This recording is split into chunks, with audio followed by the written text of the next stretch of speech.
Bet21.com studios. It's the Fantasy Football Show. Live! Monday through Friday, 7 p.m. Eastern. Take a lap. What is going on, good people?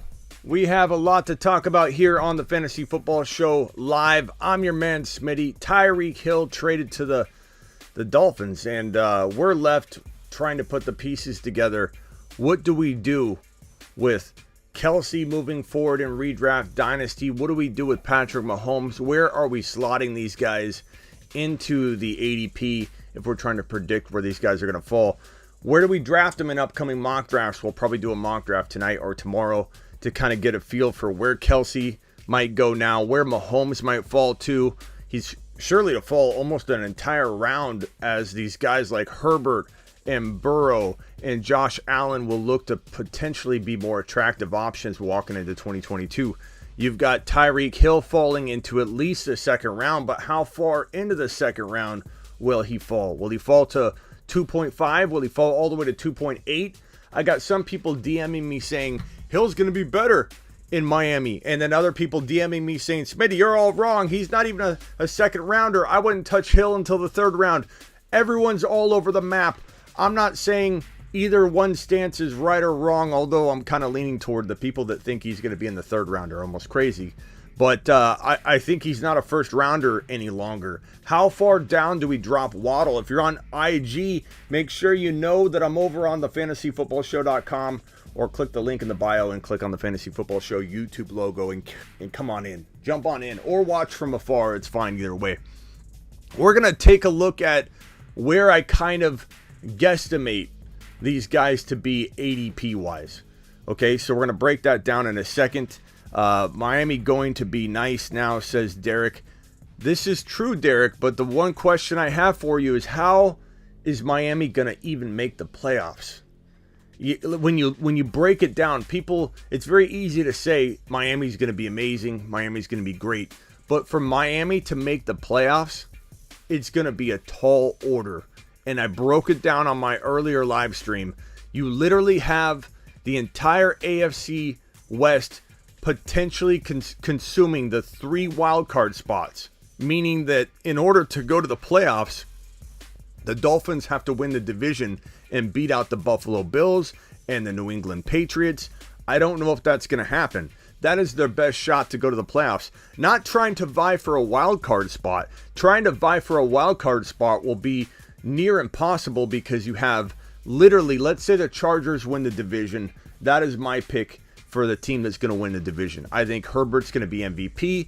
I moved Herbert to my number one quarterback before this Tyreek Hill news broke. Now everybody's jumping on the Justin Herbert train. That's okay. We got room. Come on board. People on the show know. People on the show have been on the Herbert train since last year. We know what time it is. Herbert to the moon. Herbert to Neptune. This defense is so much more improved. J.C. Jackson, you got Khalil Mack, field position, living in the red zone, living near the goal line. Herbert's going to take such a big step forward next year, it's not going to be funny. This guy's going to be so electric. Mark my words. And the Chargers will probably win the division. And I think Herbert's going to be in the top 2 or 3, if not the number 1, in the MVP race in 2022. Mark it down. Mark it down at me. I don't care. But if we assume that I'm correct there, and Herbert and the Chargers win the division, you have the Kansas City Chiefs, who maybe they aren't a Super Bowl team anymore without Tyreek Hill, but they're certainly a playoff team. They're going to make the playoffs. They're going to struggle at times. I don't think they're going to find their identity until midway through the year. I think this is going to rock their world. I think they win games. I think they lose some games. I think they easily get a wild card spot. I think the Raiders are the only chance the Miami Dolphins have to knock off one of those teams in the AFC West to get the wild card spot, because KC's going to get it, in my opinion. The Denver Broncos are going to get a wild card spot. Those are 2 out of the 3 wild card spots. And if Buffalo or New England wins the division, Miami could win it, but if they win the division, you literally have to go down to the AFC West and take one of those wild card spots. You still have the Ravens. You have a lot of teams that are very capable. The Raiders, the Chiefs, and Again, the Chargers, assuming the Chargers win the division. And then the Denver Broncos. 3 wild card spots, people. Making the playoffs will be really, really hard for a team like the Dolphins, who are going to maybe have 10, 11 wins. This might be a year where we literally see a handful of 10, 11, 12-win teams not make the playoffs in the AFC. The AFC is stacked. The AFC West especially is stacked. The AFC West might send all 4 teams to the playoffs. The winning division, the team that wins the division, and the 3 other teams, leaving only the division winners and the other divisions a seed in the playoffs. So it's going to be tough for Miami. They're looking good, but are they going to make the playoffs? It's absolutely crazy. Instagram, make sure you know I'm live on the Fantasy Football Show on YouTube. Let me go ahead and put that here. YouTube.com/the Fantasy Football. Whoops. YouTube.com/the Fantasy Football Show. Let me pin that down below so you guys know where to go. Okay, so let's break this down. First in the building tonight, let me go to the top of this long list of messages. Brian first in the building. Is that a first, Brian? Joshua, Gary, Aaron, appreciate you, Aaron, Mealy, Dag, Jorge, James, Spacula, the list goes on and on. Appreciate everybody being here. Swaggy, Robert, Edward, you guys all rock. You guys are the notification gang, and appreciate every single one of you. Kyle Grossman, I see you too, buddy boy. I see you, buddy boy. Mark, what's up, Mark? What's up, Anthony? What's up, James? Conklin in the house. What's up, Free? What's up, Overcome? What's going on? Jordan, what's up, Omar? What's going on? Free, Tigray, and Kevin. Okay, so let's take Tyreek Hill. Let's start with Tyreek Hill.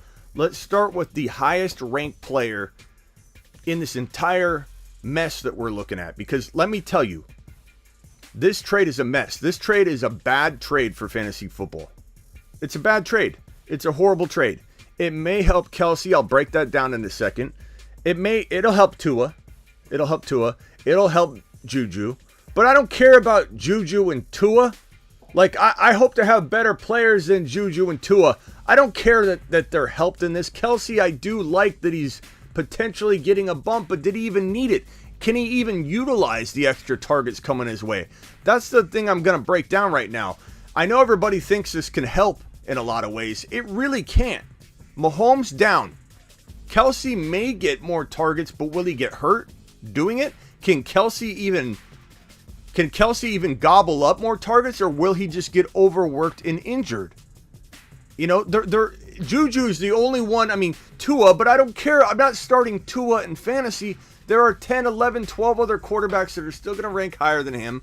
He's an attractive, crafty. In one league, you get screwed at quarterback, and Tua's sitting there, and you're like, okay, in one league, let's try Tua, and I'll draft another quarterback like Trevor Lawrence or something, pair them together, and I feel like, okay, this is a weird situation, but I'll try it. Like, maybe, but I don't care about Tua.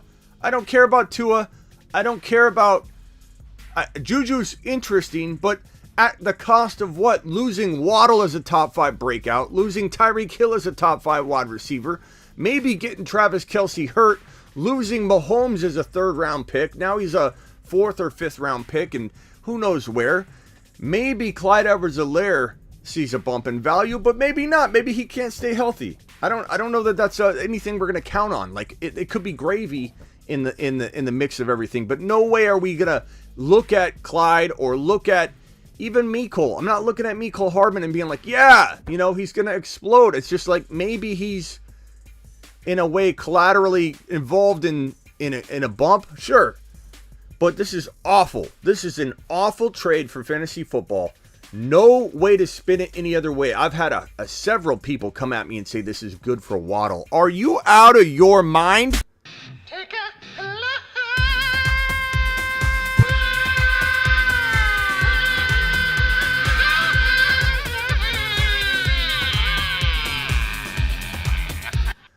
Good for Waddle.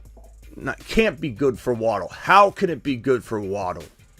I know everybody's trying to use the Juju Smith-Schuster when Antonio Brown was around analogy. Get out of here with that. Tua's not Big Ben in Big Ben's prime, where he was laser locking on Antonio Brown over and over and over, and Juju. And this is a horrible trade. Horrible trade. It helps no one but Juju, and I don't care. Maybe I'll draft him, sure, but I don't care. I'm more upset about this than anything. I'm not worried about Juju. Waddle was a top 5 potential wide receiver. I don't think people realize how big of a breakout he was. Some of you do. Some of you have been watching my channel for a while. You know how much I loved Waddle. Waddle was going to explode.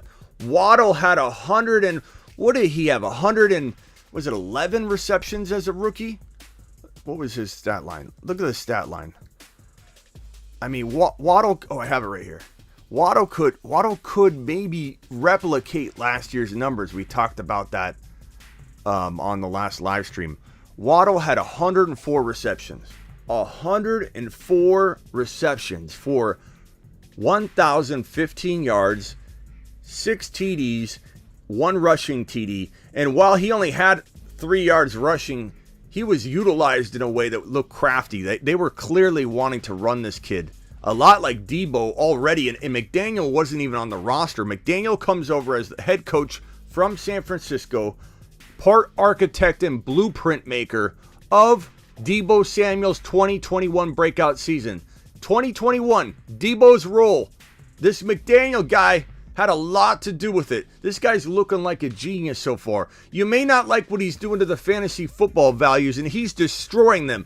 As much as I love McDaniel, as much as I think this guy could be a really good coach, he's making moves. He's making the Niners look like they're sitting on their hands. He's making move after move after move. But he's absolutely destroying all of the fantasy value of every player involved. And we are a fantasy football show. We're not a team show. We're not a Niners show. We're not a Cardinals show. We're not a Packers show. We are a fantasy football show. So guess what? McDaniel's not becoming a friend of fantasy football right now. McDaniel's kind of an enemy of fantasy football. McDaniel needs to take a lap.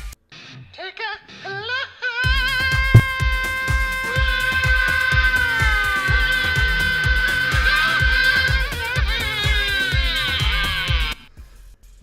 I mean, McDaniel's single-handedly destroying top 5 wide receivers.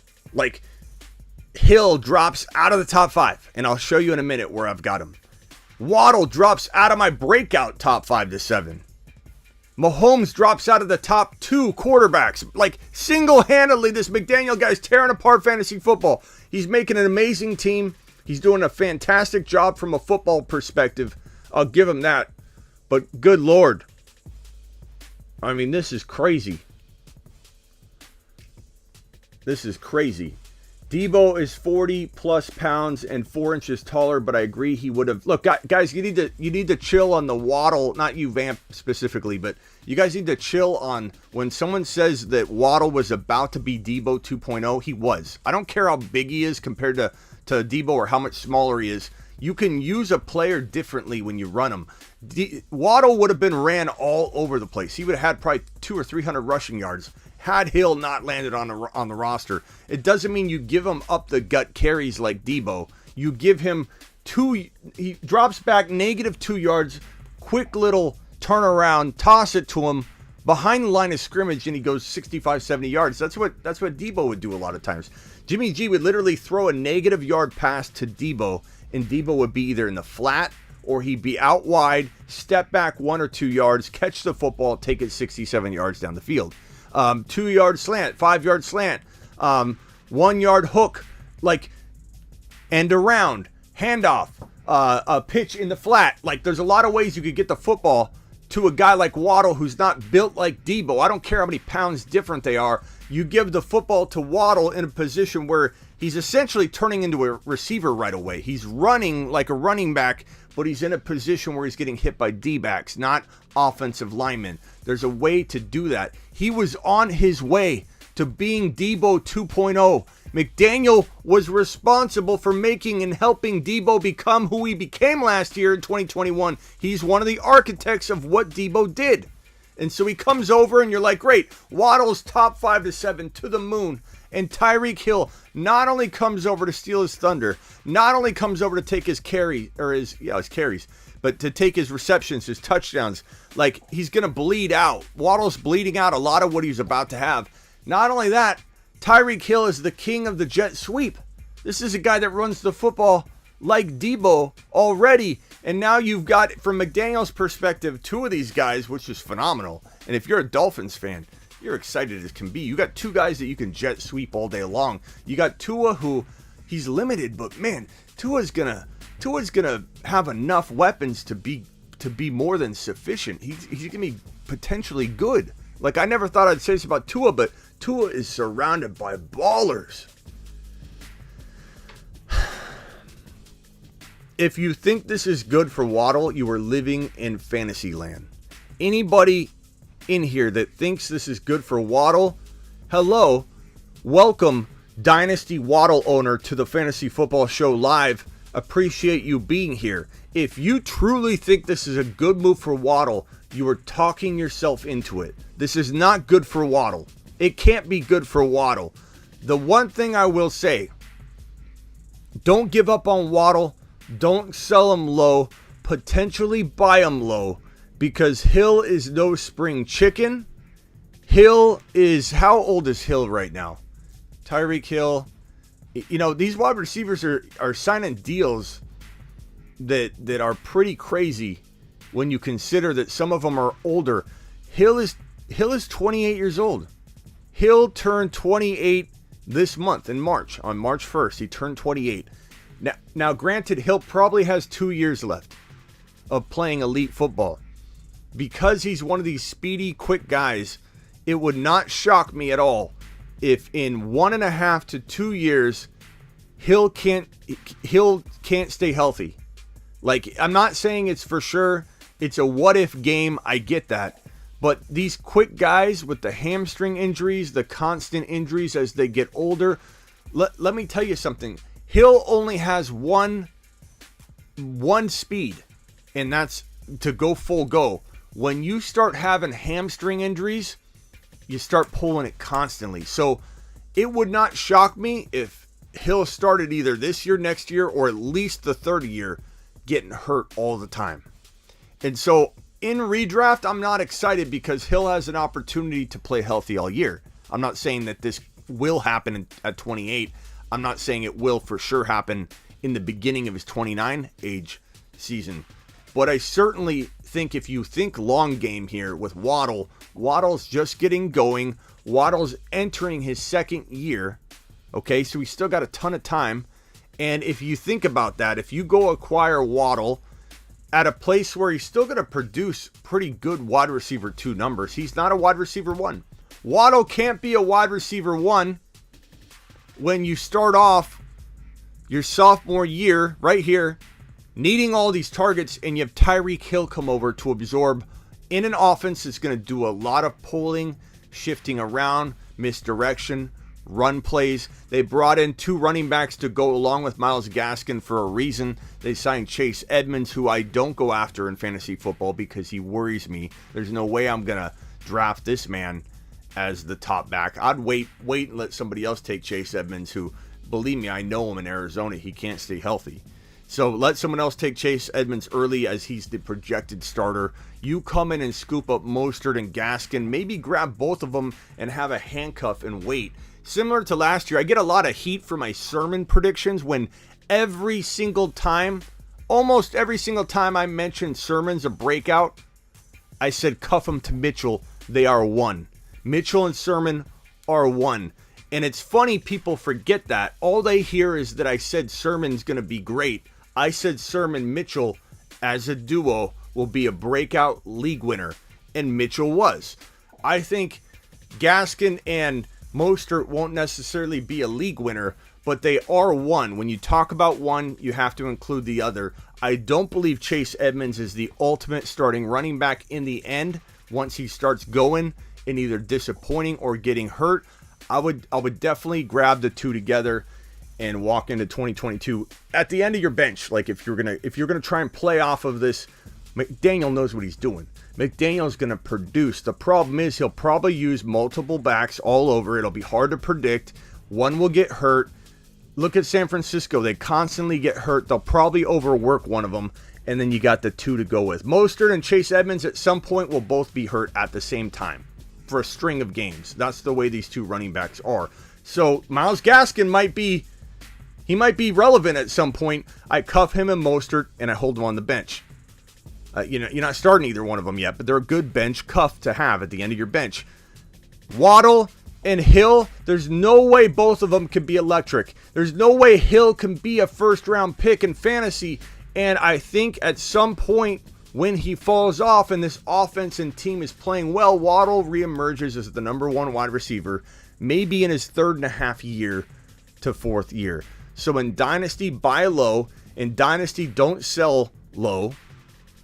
Buy low, hold on to him, and in redraft, we'll see where he falls. I mean, if Hill goes down this year, and Hill's broke his collarbone, like I said, hamstring injuries oftentimes come along with these speedy guys at some point in their career. Waddle could be playing like a top 5 to 7 wide receiver at some point this year if Hill goes down.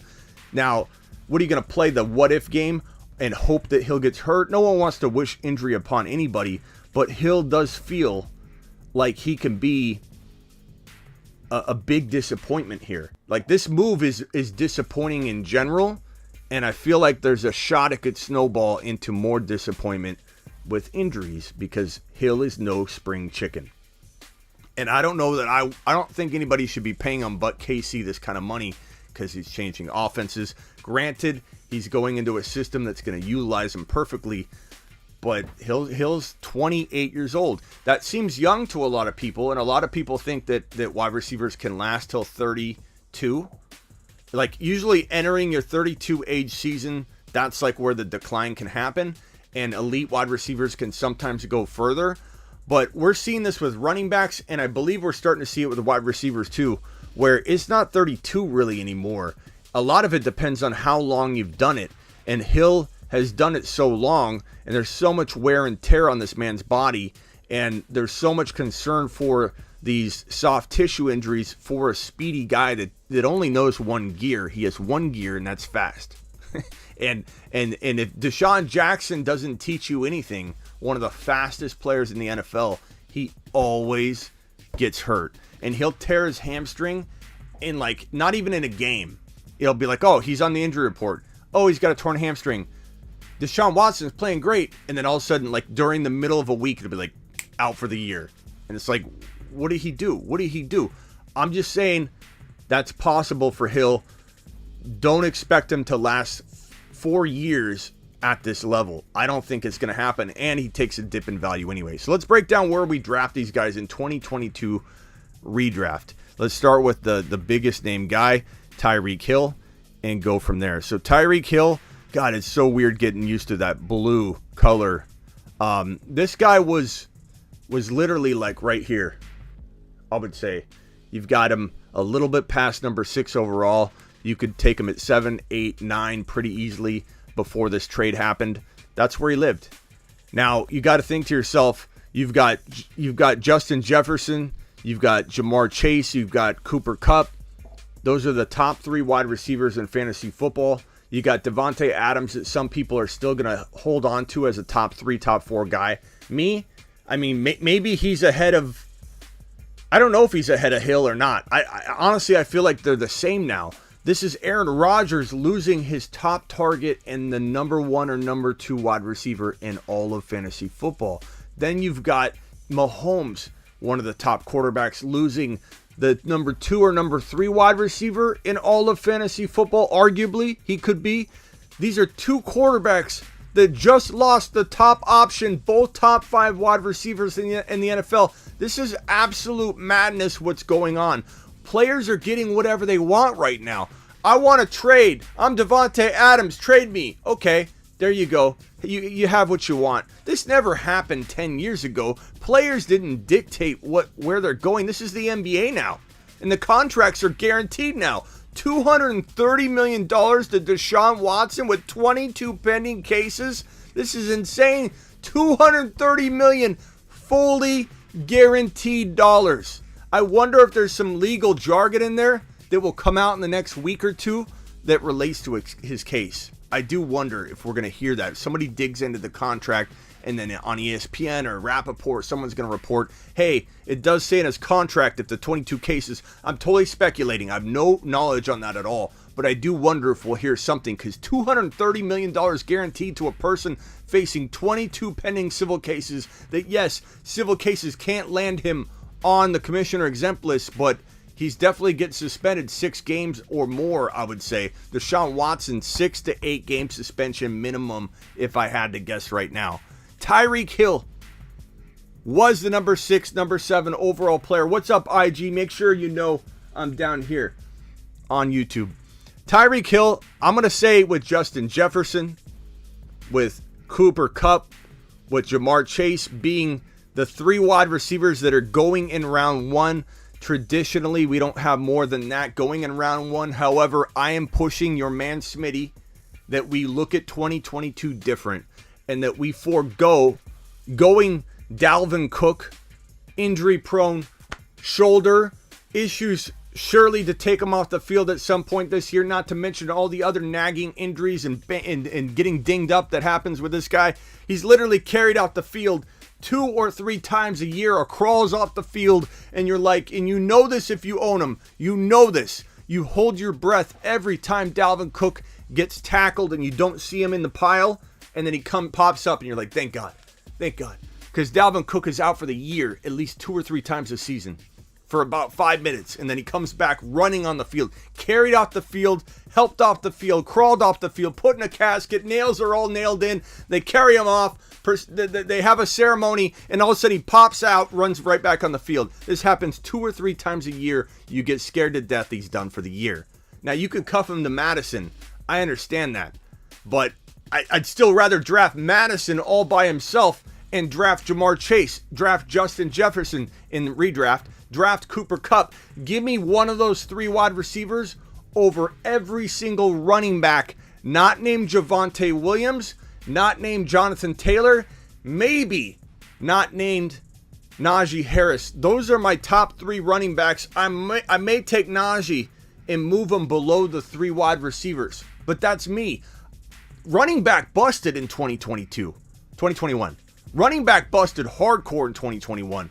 I'm surprised more people aren't peddling what I am out there in the fantasy football space.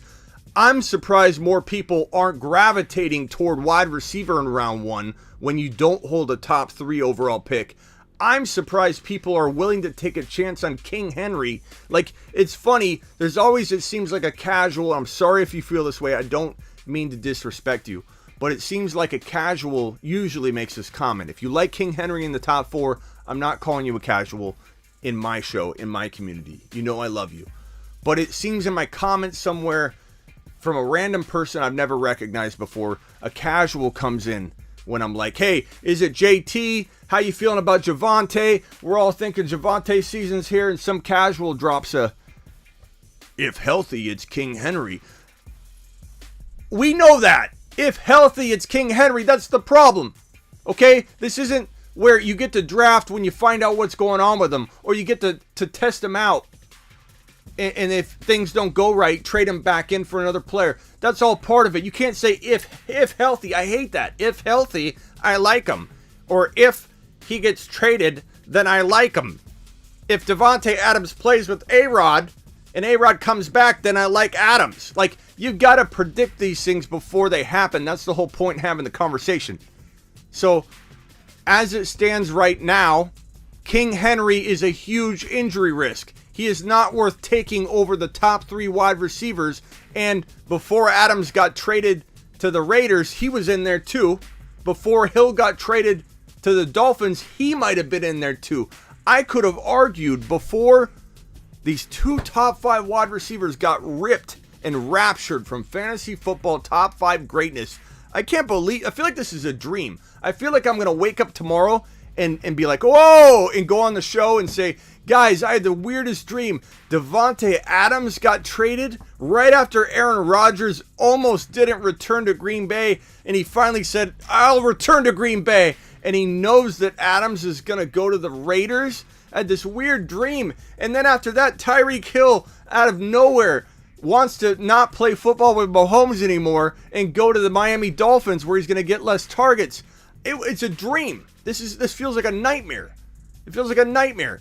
I was willing to take all 5 of those wide receivers over Cook and over Derrick Henry and maybe even over Eckler. I get if you like Eckler in the 3 or 4 spot and then go the wide receivers. I'm not mad at you if that's how you feel about Eckler. He certainly finished the season on fire. I worry about injury with him and him holding up. I worry about, especially if we're talking dynasty, running backs in general. Give me the wide receiver. Give me Justin Jefferson. Give me Jamar Chase. Give me a wide receiver. It was Hill. I still would have said Hill even with 2 years left and all the concern about injuries. In KC, I would have liked even 2 years. Cooper Kupp in Dynasty is very disrespected because he's got at least 2 to 3 years left, I think.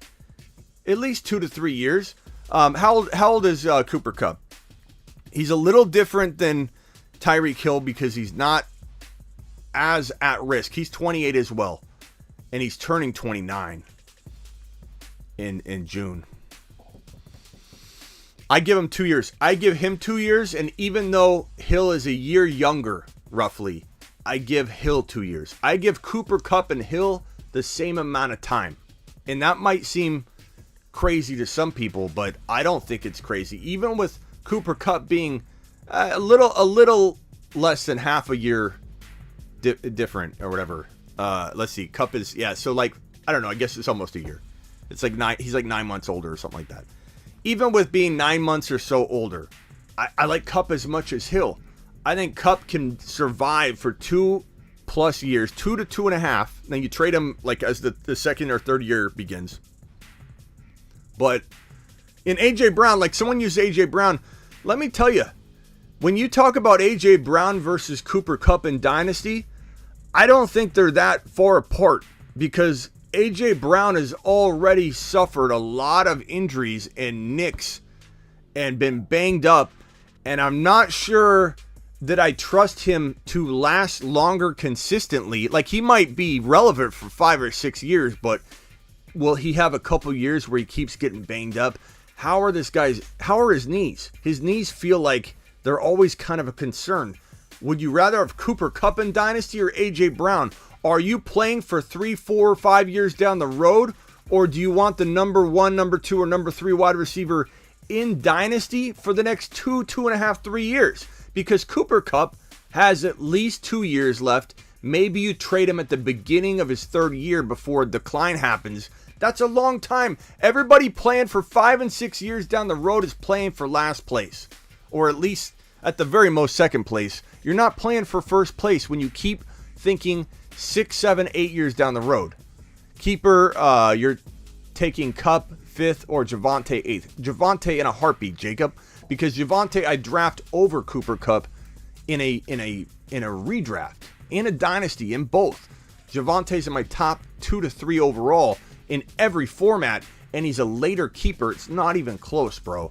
Not even I love Cooper Kupp in the 5th, but Javonte in the 8th is a home run. I appreciate your super chat. And before I leave Hill over here too long, where are we moving Hill to? He can't be drafted at number 6, 7, 8, or 9 overall anymore. So I'm going to drag him down into the 2nd round. Is he a top of the 2nd round guy? Is he a middle of the 2nd round guy? Who would you draft over him? If I pull up a list, let me go to sleeperu.com, my ranking site, my bold prediction site. What is that, Smitty? Sleeper what? Want bold year-round rankings, trade calculators, and bold predictions? Get on over to sleeperu.com. Get your rankings at sleeperu.com. Okay, I'm going to look at the top 200 list I have on sleeperu.com. And I'm going to look at redraft for right now. So you have like Jonathan Taylor, you have Javonte, you have Najee Harris, you have Jamar Chase, Justin Jefferson, Cooper Kupp, Austin Eckler. And then it gets cloudy. It gets cloudy at like 8 overall because you had Tyreek Hill. Now he's not there.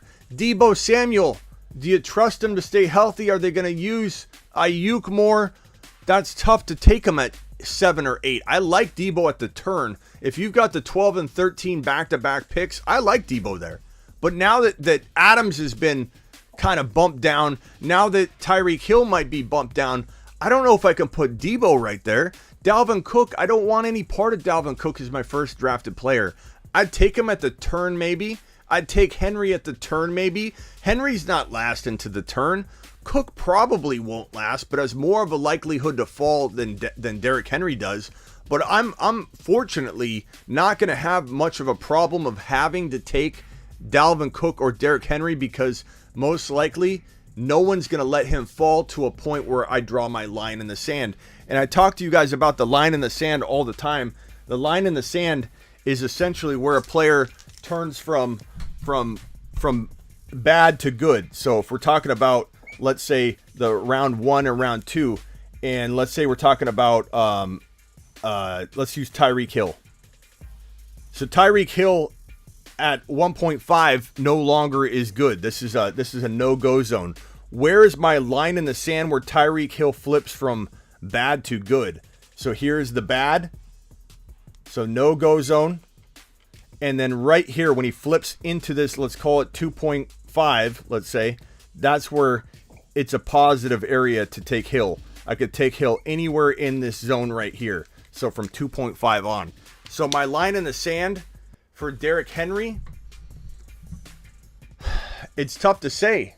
I think it's probably around 12, 13, 14, and that might seem extremely late. You might even laugh at that, but that's where I have him, and that's where I think he won't fall. So I think people are going to take care of this problem for me. I don't think I'm ever going to be on the clock at my line in the sand for Dalvin Cook or Derrick Henry, because no one's going to let them fall that far. So where do we put Hill? Are Hill and Adams by default gonna linger at like the 11, 12, 13 because there's no one to move up? Some might like Henry way over Adams and Hill. I understand that, but I'm just concerned that Henry's gonna drop off majorly, and I don't even know if Henry's gonna return to form. Everyone assumes because he's built different, he's gonna be okay. He's got this plate in his foot, which may or may not come out. I've heard that he could get it taken out. I don't know if he will get it taken out. Got a plate in the foot as it stands right now. Didn't look good the last time we saw him. Yes, that's unfair because he was coming back from injury, but this man has been overworked to an extreme degree. He needs 27 to 28 to 29 carries to do Derrick Henry things, and the Titans would be smart not to give him anything close to 27 carries a game in order to keep him healthy. But if you give Derrick Henry 17 carries, he's not going to do what Derrick Henry does. The guy averaged a lot less yards per carry last year. Henry, pull up Derrick Henry. The data is staggering. I know everybody thinks, okay, he did so good last year. He did amazing last year, right? He had phenomenal numbers. He wasn't efficient. He was just given volume. People think Derrick Henry was efficient last year. He wasn't as efficient as you think. He was just overfed. He was given way too many carries. Take a look at Derrick Henry's season log right here, his career stats. 2016, 4.5 yards per carry. 2017, he hasn't gotten going yet. I think he's sharing carries with DeMarco Murray in Tennessee at this point. 2017, 4.2 yards per carry. Derrick Henry Unleashed Party happens in 2018, 4.9 yards a carry. Derrick Henry 2019, 5.1 yards per carry. Derrick Henry 2020, 5.4 yards per carry. Derrick Henry was a machine for 3 straight years. Overfed, given 303 carries in 2019, given 420 plus carries if you include the playoffs in 2020. Then he breaks in 2021, averages 4.3 yards per carry. He's not efficient. I know you want to equate stat lines and box scores to efficiency. The stats tell you different. He was just overfed. On 8 games, he got 219 carries. 219 carries divided by 8 is 27.375 carries per game. Multiply that by 17 starts. That is 465 carries that Derrick Henry would have rushed in 2021 had he stayed healthy, which he would not have, because no one can rush for 65 carries after they just rushed for 420 carries in a season plus the playoffs and ran for over 2,000 yards during the regular season. The writing was so on the wall that Derrick Henry was going to get hurt. This is why your boy Smitty said trade him by double-digit weeks or before, because he was going to break. I don't want to hear that it was freak. I don't want to hear that he's built different. I don't want to hear that Derrick Henry is going to be the guy that surpasses all these red flags and areas of concern. He's not. Being built different will be his demise. Being 250 pounds, 6'3/6'4" will be the reason he breaks, because the bigger they are, the harder they fall. That is not a saying people say for fun. It's because this dude's hitting the ground over and over and over. It's going to put wear and tear on his body differently than any other player.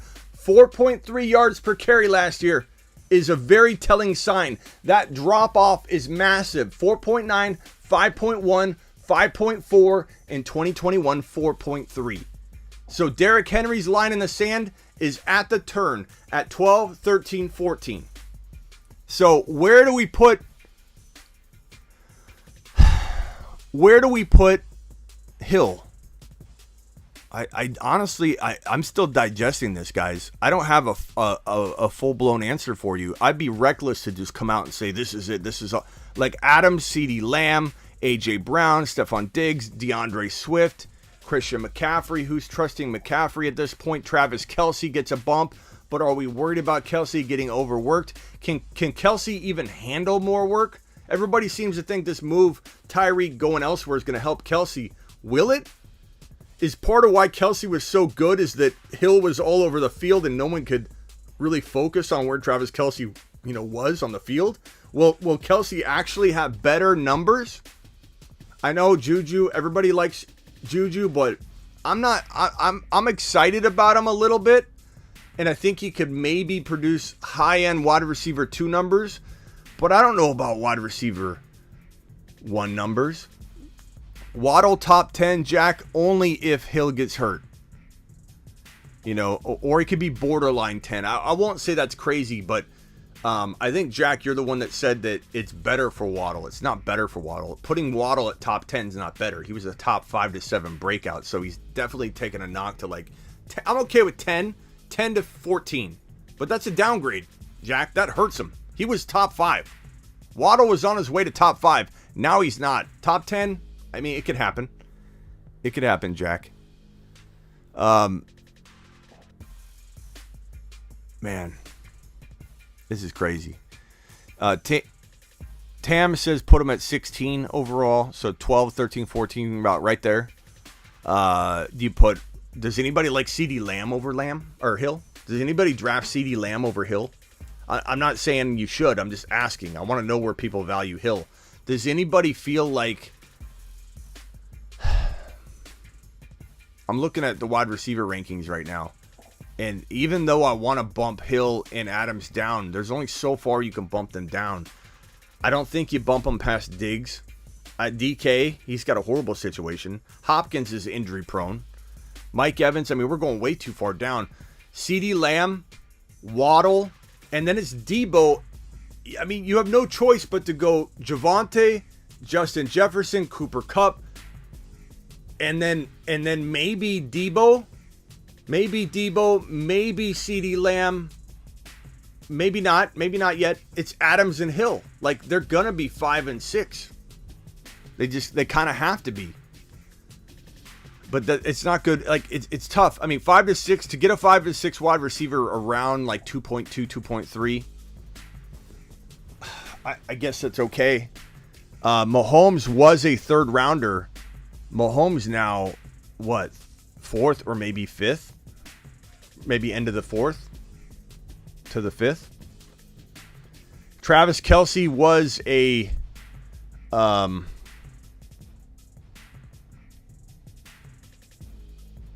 Travis Kelce was like I would say, I don't know, 15 overall type guy, roughly. And maybe this moves him in a lot of people's mind to like 13. So something like that. Waddle was in the bottom of the second round to the third. People were getting excited about him. Now he drops to the fourth or maybe the fifth. Maybe he's behind Mahomes. Tua, don't worry about his ADP, but he will see an increase. Clyde Edwards-Helaire, don't worry about his ADP, but he will see an increase. Juju Smith-Schuster is nowhere near the fourth round, but at some point he could become a value, or at some point he could become overvalued. But I'd say Kelce definitely moves up a couple slots, but I think anybody that puts Kelce in round one is going to be extremely disappointed because, I don't think he can get much better. You know, the increased volume will probably only hurt him. And I already fear that Kelce might start missing games. I really think that Kelce may start missing time. So I'm gonna say he's getting older. And if they lean on him more and he faces a little bit tougher, defensive setups, and he's getting double teamed a little more, focused on a little more, they're gonna wonder where this guy is on the field at all times. When Hill was out there, you couldn't really have that luxury. I'm gonna say that he needs to stay in the second round. I don't mind moving him to the top of the second round, or I would say 14 overall. But Hill and Kelce are pretty close in the second round. They're both second rounders. Mahomes is not a third rounder. Waddle is no longer a third rounder. Waddle is now a fourth or a fifth rounder. So kind of crazy. And for those that don't know the details of the trade, of course, Tyreek Hill traded to the Dolphins. This is just madness. Let's go to the voicemail line. Guys, if you're on Instagram, going over to YouTube, youtube.com/The Fantasy Football Show. Appreciate everybody watching from IG over here. We've had between 20 and 48, 50 people the whole time. So get on over to my YouTube later. Appreciate you all. And if you want to leave voice messages, we're going to the voicemail segment. DM me on IG right now. Okay, let me post this real quick. The Fantasy Football Show live. And let me go ahead and post this on my channel and then go ahead and get to the voicemails. So leave me a voicemail in the voicemail group. This is from Ryan Wade. Hey, what's going on? My question pertains to Rashad Penny. Man, I'm like a huge fan of Rashad Penny, especially grabbing the guy off the waiver wire last year. I'm like, I don't know, 12. Ended up being a league winner for me in multiple leagues. Now, Chris Carson's still in Seattle. Drew Lock is over there. My question, where are you taking Rashad Penny next year? Are you taking him over Chris Carson? And do you believe that he's going to be the dominant running back in the backfield? I truly believe that he will be. I think the Seahawks see that as well. Just curious to get your input on it. Thanks. I mean, Chris Carson, thank you, Ryan Wade. Chris Carson's not on my radar at all. Like, the guy had a neck, back, spine, whatever issue. Like, don't count on Chris Carson. He was already injury prone. Like, Carson's done. It's like James Robinson argument. People are going, maybe ETN will get the starting job by midseason. ETN has the starting job. James Robinson tore his Achilles tendon. Don't get me going on Achilles tendons. He's done. James Robinson's an older running back that tore his Achilles. He's done. He's not coming back to relevancy to start. Maybe he's a backup. Maybe he gets to change the pace work. But James Robinson's reign is over. It's ETN season. And he's in a situation where he's going to get running back by committee threat the whole time he's there, because Doug Peterson runs a running back by committee without fail. But ETN special, he might catch a lot of passes, so I think he could maybe break free from the running back by committee limitations that Doug Peterson's going to try to slap on him, because Lawrence is going to feed him. So I like ETN, but yeah, similar to Carson and James Robinson, same type of. I'm not drafting them with my last pick in the draft, like not even close. James Robinson's older. He's not. He's an older, unrestricted free agent. He's let me see how old James Robinson is. James Robinson, Oh no, age-wise, I'm sorry. He's 23. He's 23, turning 24. But that's you're not going to recover from Achilles tear that late. I thought he was 26. But he's an unrestricted free agent. He's a guy that I think that's not going to get another shot to start, so he'd have to literally climb the ranks. But yes, Achilles he's done. He's done. To get another shot as an unrestricted free agent after an Achilles tear, the odds would be extremely against him. But yeah, I was wrong. I thought he was 26. He's turning 24, so he's 2 years younger than I thought. But he's still an unrestricted free agent. Had his breakout a little late. You said the same about Cam Akers. I know I did, and I was right. You're correct. Thank you for pointing that out for me, Omar. Appreciate the support. Appreciate you getting my back. I love when people say Cam Akers won't. Like as if Cam has come back yet. 139 in here, 69 likes. I appreciate you, Omar. But you just helped prove my point. MT and Winston will be fire, I think. Arizona, where are you getting that, though? I'm just curious. Like, have you seen anything on Mike Thomas that I haven't seen? I'm just curious because this sounds a lot like last year where we assume that Mike Thomas is fine. Like, we're here again, Arizona. We're here again. We're back to where we just assume because this man is named Mike Thomas and he had a good career in the past that he's back. Like, we have no information until we know he's back. He's got the proving to do to us. We don't take a gamble on him. I'm not drafting Mike Thomas in even the 5th round. So Mike Thomas may never be the same player ever again. We cannot assume he's back. Maybe you end up being right. MT healthy top 5. How do you know, though? How do you know? MT healthy top 5. Lick, you heard it here first. Matt, how do you know he's healthy, Matt? Who told you? The same people that told you last year, don't worry about it. He's Mike Thomas. He'll be fine. No way. No way. Let's see here. Yeah, Callaway. Look, we love Callaway on the channel, and he definitely had his moments and then his non-moments, but maybe he takes a step forward. Don't spend high draft capital on him, but you never know.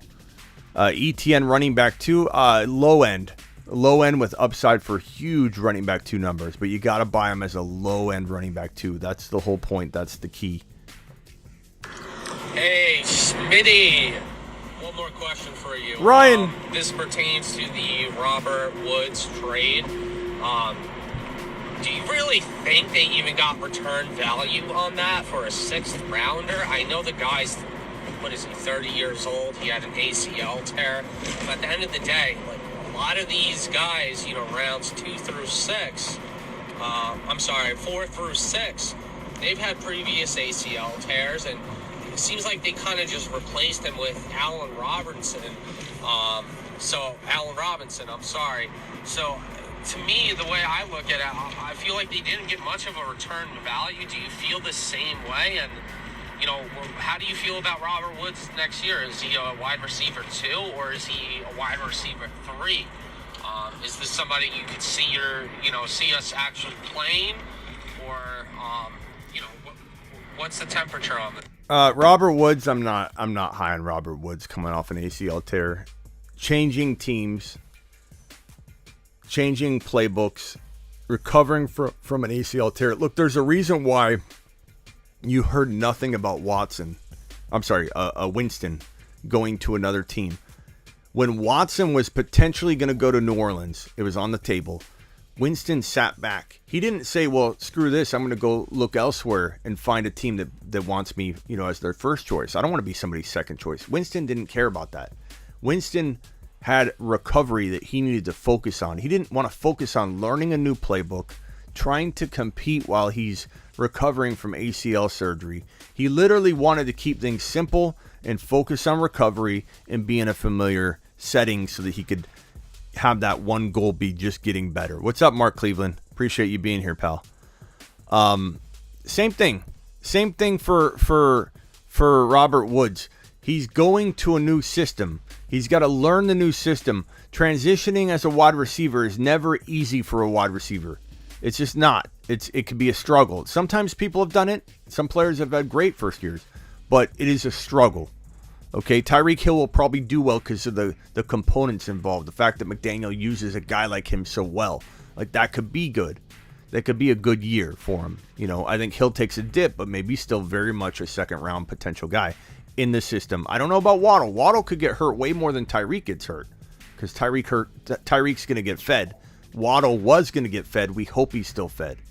But Woods, no, I'm not touching Woods. To answer your question, it seems like a late pick, but he's coming back from injury. It's hard to trade a guy like that. You don't know how healthy he's going to be.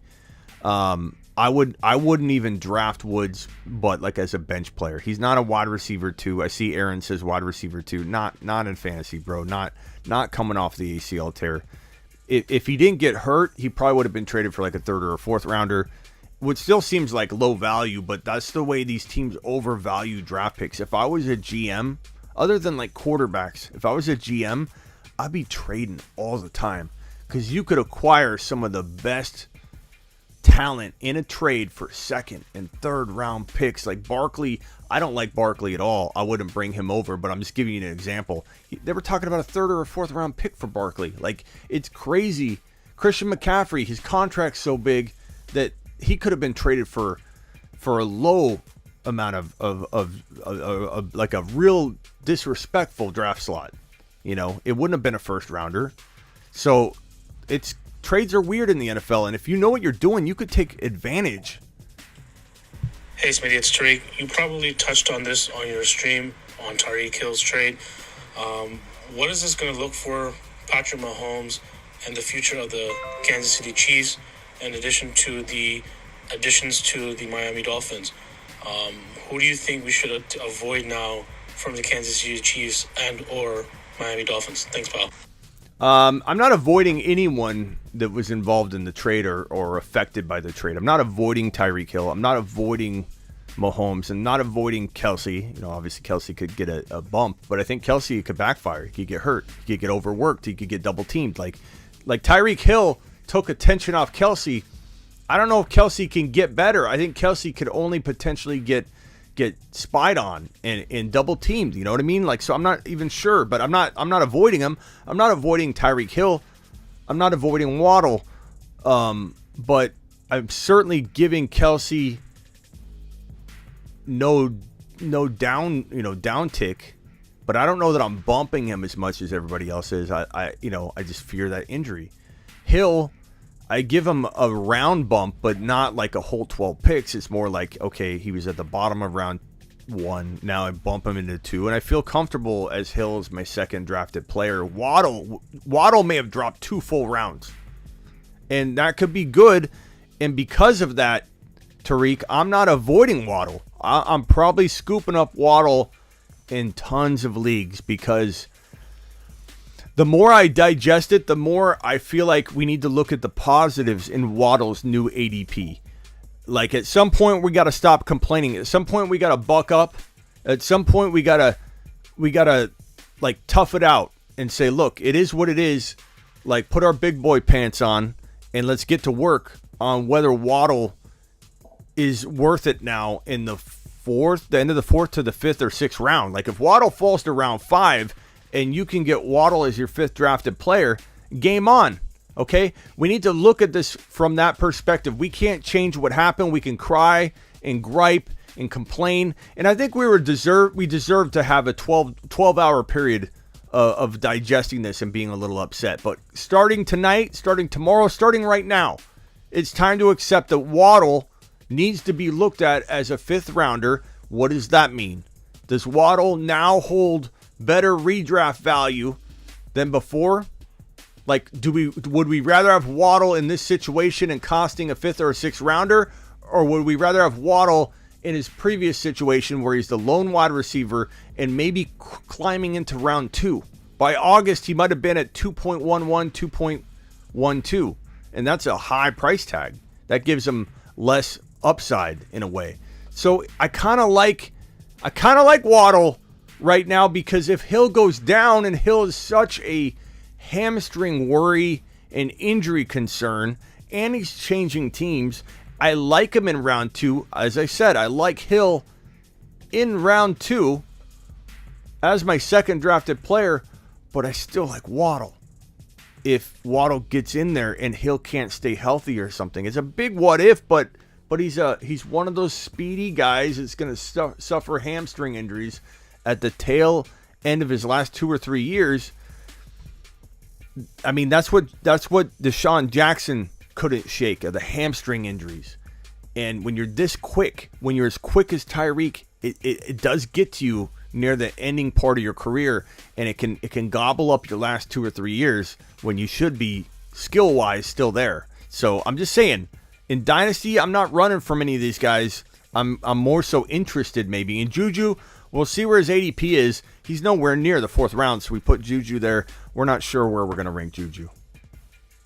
Jim.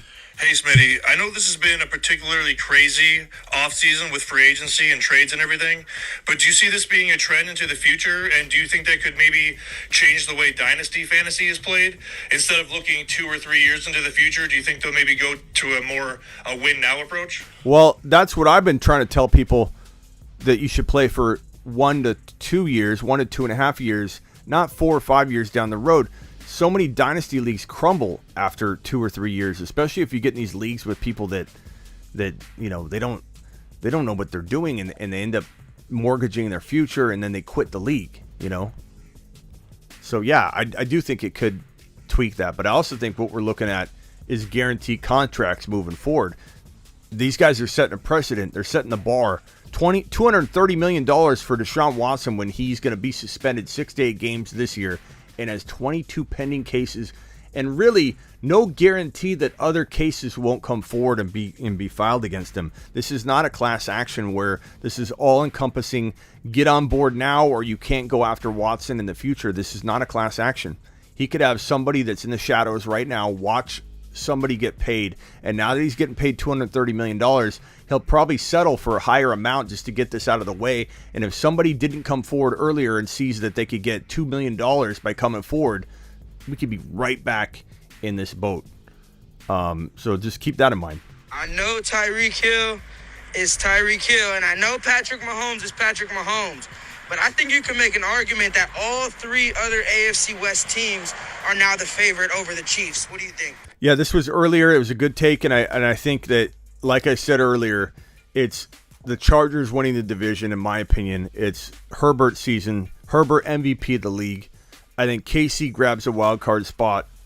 I think the Broncos are better, and they grab a wild card spot. But I think it's the Broncos and the Chargers, and they're kind of like a mini tier break in the AFC West. A mini tier break. It is the Chargers, Broncos, mini tier break, a small one, and then KC and the Raiders. So, or the Raiders, KC. You know, you could go either way, but Chargers are going to ball out. And Herbert had the best offseason for anybody. Him and Javonte, I think, were the most indirectly affected, but to a degree that makes them the most valuable or the most benefited players in fantasy football and in the NFL, given free agency. Russell Wilson to Javonte increases Javonte's value more than any other player in fantasy football, in my opinion. And then you look at Herbert getting J.C. Jackson and Khalil Mack and the field position that's going to put him in on the regular, and the fact that he'll live in the red zone now and already take a step forward, broskies, it's going to be crazy. Wow, Tyreek Hill to the Dolphins. Some of these this season is crazy.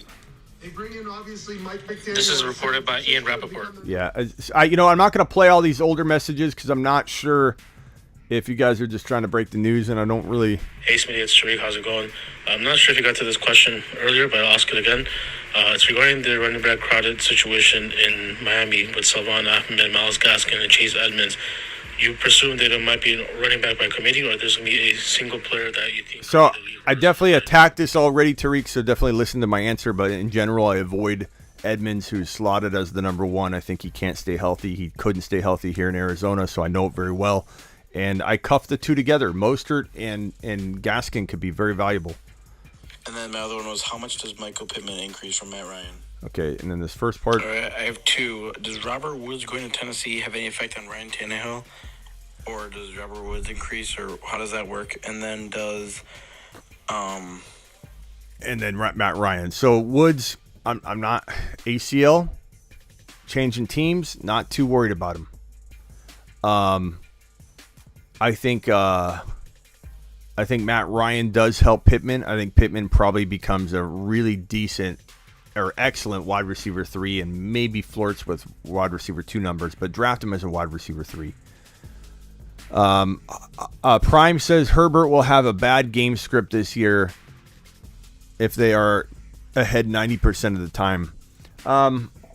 They still have to stop the run, bro. They still, we'll see about that. I think that's, to be honest, I think that's assuming that they aren't going to be in close games, bro. They're going to play everybody in the AFC West twice. You think there's going to be blowouts? They're not going to be blowouts. That right there is 6 games. Okay, so you're playing the other 3 AFC West teams, all 3 of them 2 times. That's 6 games right there. They're still playing a lot of good teams. They're not going to be up to a point where they're just running. That's all they do. Not to mention, they can't run the wheels off of Eckler. They're going to throw, and they're kind of a team, bro, that almost think of it like Peyton Manning of old. No matter what is going on, they're going to throw the ball. Like, they're going to be a team that they just throw a lot. They're going to throw a lot. Even when they're up, they're going to throw. They're going to throw. And these games are going to be closer than you think. Just because the defense is good, that just means they're going to win games. They're going to be able to go head to head and blow for blow with anybody. But I understand what your point is, and you make a good argument. But I don't think it's going to be such a bad situation to where they're always up and they don't need to throw. Like, think about it. There are teams that get up big. But how do they get up big? They throw 3 or 4 touchdowns and then they start running the ball. Like getting up big, you got to score to get up big. To get up 4 touchdowns on someone, Herbert might throw 4 touchdowns in a half. You know what I mean? So you can't look at it like that. You can't look and say, well, I'm going to assume that they were all running scores and then they get up big and just continue to run. Like that, there's some assumptions being made there. I think Herbert's going to ball. Jerry Jeudy, wide receiver 1 or 2. I'm not sure what you mean by that because he's not the number 1 wide receiver or the number 2, and he's certainly the number 1 in Denver. So if that's what you mean, like, is he the number 1 on his team? Yeah, he is. Could Cortland Sutton take the job from him? I suppose, if he doesn't stay healthy. All right, I have 2. Oh, I got that one. Bruce. Hey, Smitty, what's the best super handcuff in 2022? Pollard, although he's got standalone value. Madison is still going to be one of the top super handcuffs in 2022. And if I had to say, I'm looking down the list here. ETN's not a handcuff. He's a starter. I don't want to hear anybody say that. Rashad White could be. Let's see where Rashad White falls, the rookie running back. Ramondre Stevenson, who knows if he's the starter or handcuff. A.J. Dillon's kind of standalone. But Tony Pollard and Alexander Madison, Dillon, those are the usual suspects. But Dillon's kind of the starter, like, in some respects. Like, Aaron Jones will be the starter in name. But I think a lot of people will draft A.J. Dillon to be I don't think you can cuff Dillon and Aaron Jones. This is going to be like Kareem Hunt and Chubb a couple years ago. Like, you couldn't cuff them. They're getting drafted around the same place. So, and Hunt might fall. Actually, I don't think anybody's drafting Hunt like that this coming year. So Hunt could qualify as a super handcuff, but I don't think A.J. Dillon can be a super handcuff. He's just one really good fantasy football option. And in Dynasty, they may cut they probably will cut Aaron Jones after the season to save over $10 million on his contract. His contract makes it to where the Green Bay Packers probably can't keep Aaron Jones, so they will release him after the season, and A.J. Dillon's season could start next year, so expect that. Thank you, the Bruce, for that question. Hey, Smitty, how much of Kyler's sudden urge for an extension do you think is due to the uncertainty of how much of the team was coming back and, pretty big pieces in Chandler Jones, 10 sacks, Christian Kirk, almost 1,000-yard receiver being gone? I'm just curious how much you think him not really thinking he's going to have as competitive of a team is sort of the reason why he wants to be guaranteed right now, at least a contract. Love to know your thoughts. Thanks. I mean, for sure, that's all part of it. Other part of it, he doesn't know if he'll hold up. He's getting beat up. He got injured. He's afraid that what happens if he has a bad year? Are they going to extend him next year? He feels like with the way money's being spent right now, and you got to think with all these big contracts dropping one after the other of guaranteed money that he might go off the rails with this. I could see him getting worse before he gets better. But if he does turn it around, if he shuts up and works hard and just goes out onto the field and tries to prove it, I will turn my thinking around and support him. I'll be excited that Kyler Murray is going to give it a shot, but I do fear that all this is going to feed into it a little more, and I feel like things could get worse before they get better. Tony. What's up, guys? So Seattle re-signs Rashard Penny back. Not big news, but, could be a starting running back. What's your take on him there with Carson? You think Carson will be back healthy, or do you think Carson might be done? So yeah, I didn't really answer the other question on that, so I'm sorry. I'll be able to answer it here. So if you whoever asked that Carson question earlier, the Penny's good.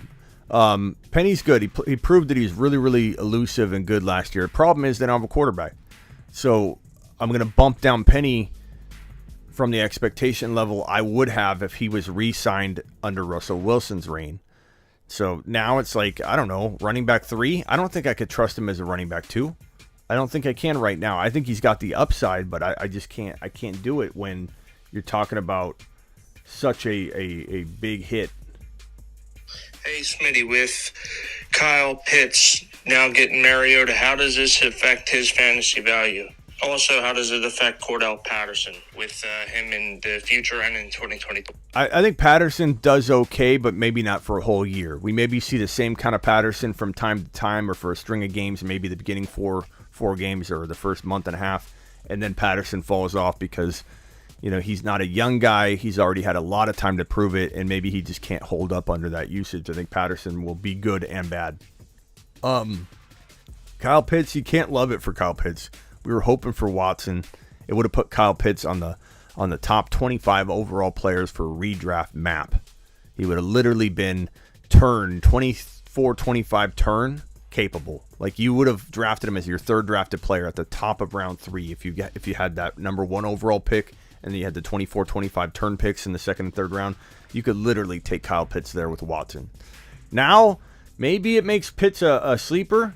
Maybe people are I don't like Pitts in the third round. I'm going to make him a fourth rounder. Then we have to look at that. I could get behind Pitts in round 4, but Pitts in the middle of round 3. I don't know. I don't know if I can get behind that right now.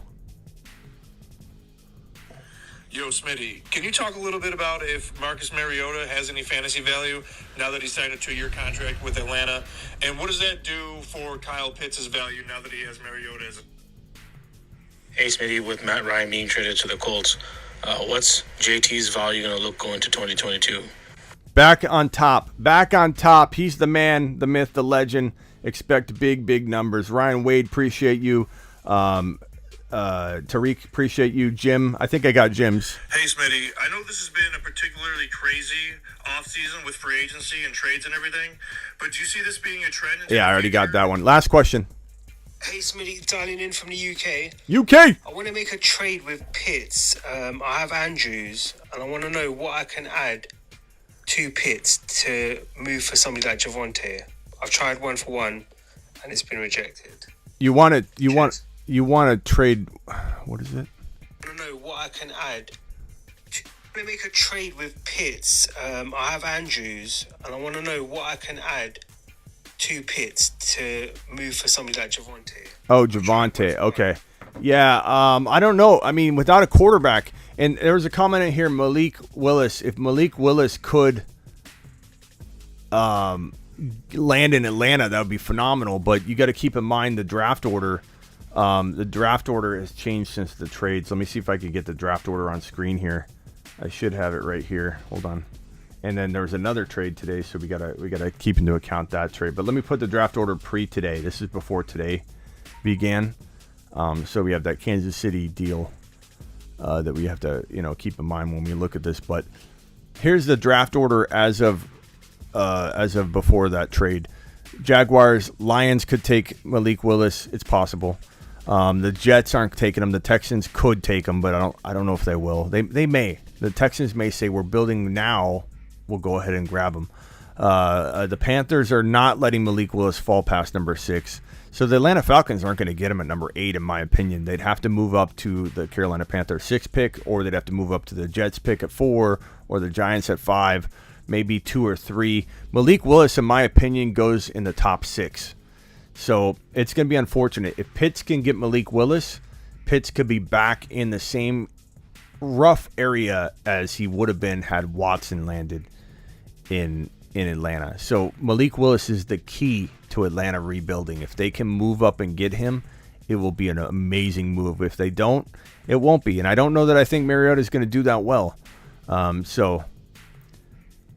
Oh man, here's Doug again. Doug just says the same thing I say and then says I'm wrong and then just repeats what I say. Smitty, Willis to the Texans will happen. I just told you it could happen, Doug. Doug, I just said that. Take a look.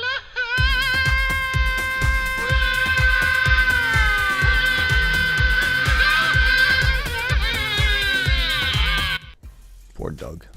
Okay, I appreciate everybody here. Subscribe if you're new. Punch the thumbs up button if you're sitting in here. Leave a comment because I answer every single question. I'm a little bit behind on all the live streams. I'm going to get to everybody's comment by tonight. Drop me a comment. I will answer the question. Looks like Jimmy G is staying in San Francisco. We'll see. There's still a lot that needs to happen. But even if he does, dude's not going to be ready to throw for a while. They're going to move on. It's just, I don't want the distraction there. I want Trey to have no distractions. I think he'll still survive and still rise up. But let people get upset about this. Let people avoid Trey. It just makes his value better. He makes his upside better. The bang for the buck is better. So I'm going to be all about Trey still. Now, there's a chance it all gets screwed up for sure. I mean, Shanahan's that kind of guy. He's capable of it. But yeah. Did AP come back from an Achilles? Durant did. Don't bait me, Jamie. Don't bait me. Deontay Johnson top 5? No, absolutely not. Ezekiel. What's up, Uzi? Appreciate you. Later, Cliff. Guys.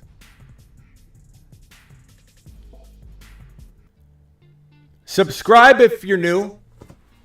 Your boy Smitty could use your support. Hit that share button. Send the link out to your pals. Send it to Grandma. Send it to Uncle Bob. Send it to Uncle Buck. Do it live. Do it live. Appreciate everybody being here. I will see you same bat time, same bat channel tomorrow. We're live every Monday through Friday from 7 p.m. Eastern to 8:22 p.m. So we went an hour and a half today. Thank you for all your questions. Please leave a question, and I will respond to everybody's question. 99% of them. Everybody's but Doug's question I will reply to tonight and drop one, and I will see you all tomorrow.